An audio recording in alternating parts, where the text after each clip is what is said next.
What's up, everyone? This is Nox, and welcome. We are in the middle of POE 2 new season, and I'm ecstatic to be talking about it, actually. The 0.30 Rise of the Abyssal League coming out for POE 2 looks phenomenal, and I'm super excited about a lot of the changes. But I'm going to give you guys kind of two things that I'm most excited about, and then a couple of things that I was disappointed about as well going into the new patch. So the first one is caster buffs. It seems like across the board, we're getting more and more reasons to play a spellcaster of some kind. Blood Mage got huge buffs by removing the point requirements to spec into Sanguimancy. You just get that for free now, which is phenomenal. And then you can spec into crit really early. You can get the Progenesis effect pretty early. Things like that. Super excited to play Blood Mage. Demon form, you get to use your weapons. Now it's a nerf to the demon form transformation, but you get to use weapons. So I think on the low end, like when you're leveling through the campaign, it's going to be a lot worse.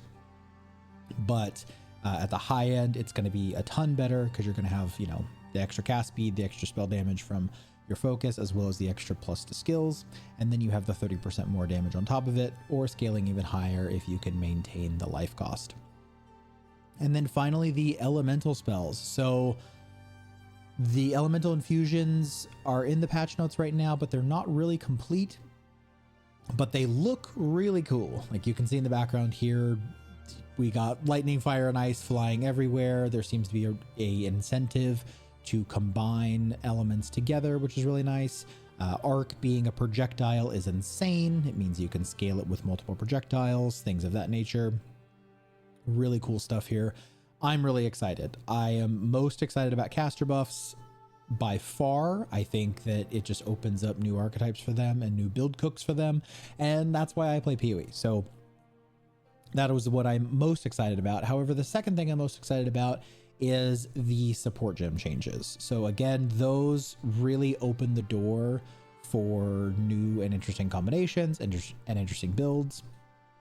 It is kind of unfortunate that they had to give up on that system of only one support gem per skill, but the previous support gems, like there was too many ones that were too situational, and you really wanted to, attack speed on 3 of them or cast speed on 2 of them.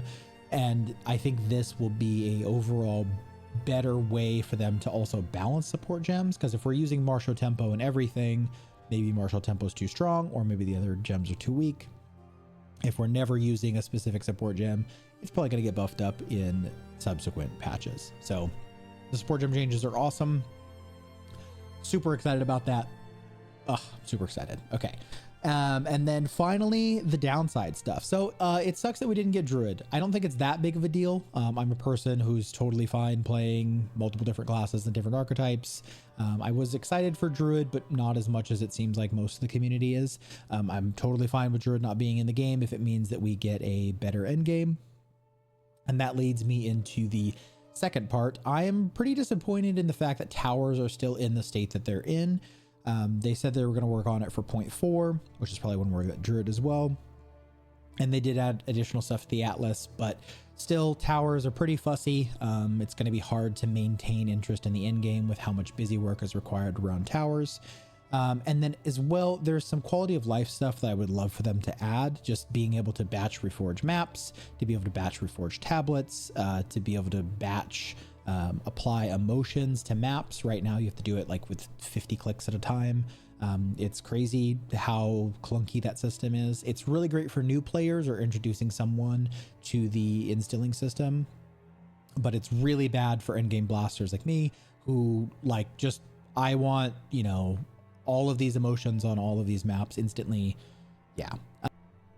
This is Editing Nox in the Future. I forgot to mention quick channel updates. I did a poll about 6 days ago, and I asked if you guys were interested in seeing Last Epoch content. Turns out most of you don't, which is totally fine. I am going to leave this poll up indefinitely.